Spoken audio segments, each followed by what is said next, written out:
this video is going to be pretty specific on how to whip. I'll first tell the differences between an actual intentional whip that you're setting up for versus a scrub.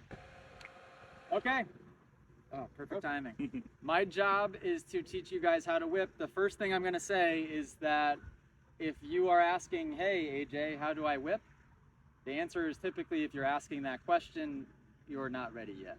A whip is a natural progression, I think, from a scrub, which is a natural progression from a vertical soak up, which is a natural progression from just being confident jumping the jump straight air. So the first advice is learn to go through the process. And I guess if this video is going to be pretty specific on how to whip, I'll first tell the differences between an actual intentional whip that you're setting up for versus a scrub.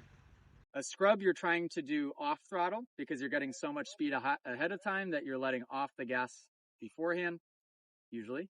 And then a whip you're doing on throttle because the scrub you're trying to deflect the rebound of the bike horizontally, you're really trying to push through the obstacle. And a whip you're trying to get as much traction as you can, which is why it's going to be hard right now because there's no traction left, but we can try, to go really up and out. So on the approach, the differences between scrub and whip would be that in a scrub, like I said, you're going to approach with a lot more speed. And a whip, so if we pick one of these big jumps, all these jumps are decent whip jumps. We'll pick one of the bigger ones. You'll see me approach, or we can both do it and compare, slower than normal because you want to create a preload.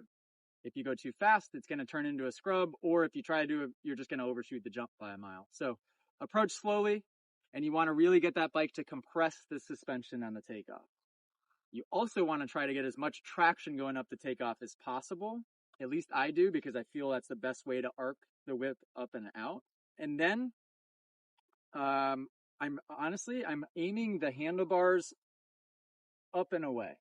So whether I whip throttle side down, we'll call it, or clutch side down, I'm trying to arc the bike up and around. Usually when I see beginners whip, it's kind of like this, and they don't get the bike up. There's no arc to it.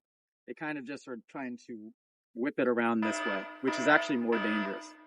So I get the hips under the bike, just very subtly, not much. So if I'm whipping on that jump, we could do it both ways to demonstrate, but I will get the hips off center going up the jump face, preload in, arc up and out, and I'll turn the handlebars the opposite direction that I'm going. And then at that point, I mean, this is sort of a beginner cheater way to do it, and it looks really quite nice, is I will just slide my leg to the knee, and then I'll just have my leg be right here. So, and that's kind of how I catch it, right? Okay. So I let the whip go out, stop the bike, and then I can stop it with the leg meeting here. And then first of all, it looks nice, and then it is a very easy way for me to just pull the bike right back in. What I will say is everybody always asks, okay, well, when you do a whip, how do you bring it back? If you arc it out the correct way, the effect, it does kind of come back on its own. But that is a really good insurance policy to just make sure that you can pull it right back into you to land.